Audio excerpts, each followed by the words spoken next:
Welcome to Almost Local. I'm Maria, your host, and today I'm podcasting from Auckland, New Zealand, as usually. Before we begin, I want to share something I'm introducing to Almost Local. Over the past few years, after so many conversations with people living between cultures, I've noticed something. Again and again, the same reflections keep emerging. They are not rules, they are not advice, they are simply observations about what it means to build a life between countries, cultures, and, yes, identities. I'm calling them almost local truths. Small truths that might help us better understand ourselves and each other. So, today's almost local truth is moving abroad changes more than your address. It changes the tiny habits that quietly remind you who you are. And this month marks 1 year since we moved back to New Zealand. I say back because we had lived here before. Part of me expected coming back would feel easy, almost like returning to the life we had left. Of course, that never happens, and that didn't happen. New Zealand had changed. I had changed, and our family also had changed. The life we were returning to no longer existed exactly as it was, right? For the first few months, I felt quietly unsettled. Not dramatically, just a feeling that I had to rebuild myself again. That feeling of discomfort. When we talk about culture shock, we usually talk about practical things. Those practical things could be finding a house, finding a job, finding a doctor, navigating the healthcare system, all the paperwork, the visas, the residencies, if you need to deal with that, cost of living. Those things, of course, matter. You definitely need to have a roof over your head, and you need money to pay the bills, and you need health, of course. But I think there is another kind of culture shock, and that's the one we usually talk about a lot here in Almost Local. And those things are the invisible ones, the ones that quietly change your identity. I've been reading lately a great book that recommend, Atomic Habits by James Clear. And one idea really stayed with me, which is our identity emerges from our habits. If you have the power to change your beliefs about yourself, you can also change your identity because your identity is not set in stone.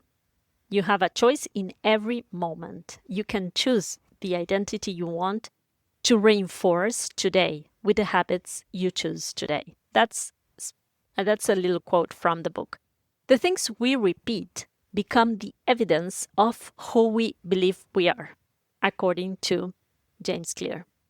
One habit for me was visiting the public library every week when we first lived in New Zealand. For me, that was such a magical discovery, knowing that the library here where we live, in our neighborhood, was just available for us to grab any books we wanted from any topic, fiction, nonfiction, whatever you could think of.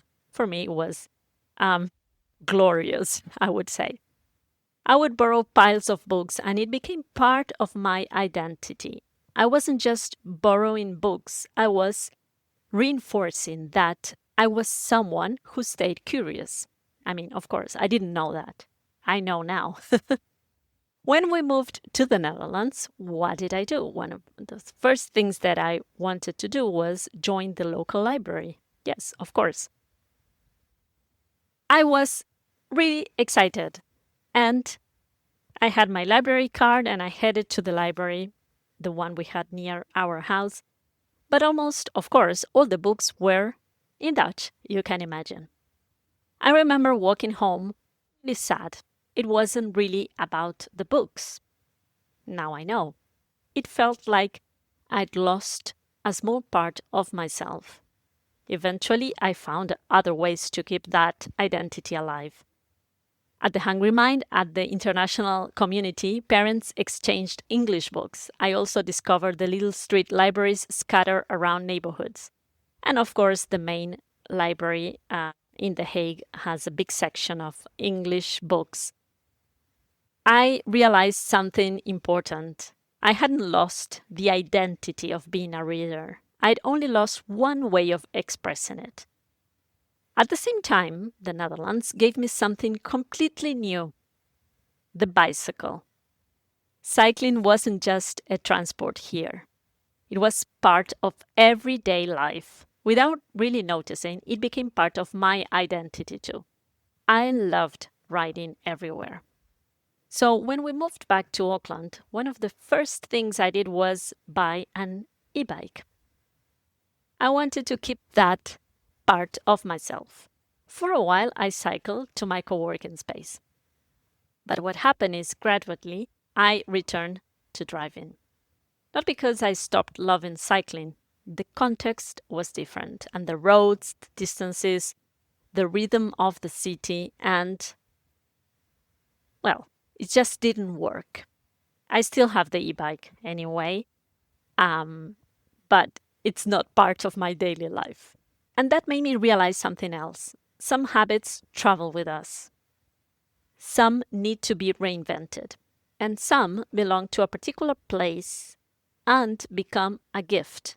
That place lives behind in us. Looking back at this first year in New Zealand, I don't think what helped me settle was simply time. It never is.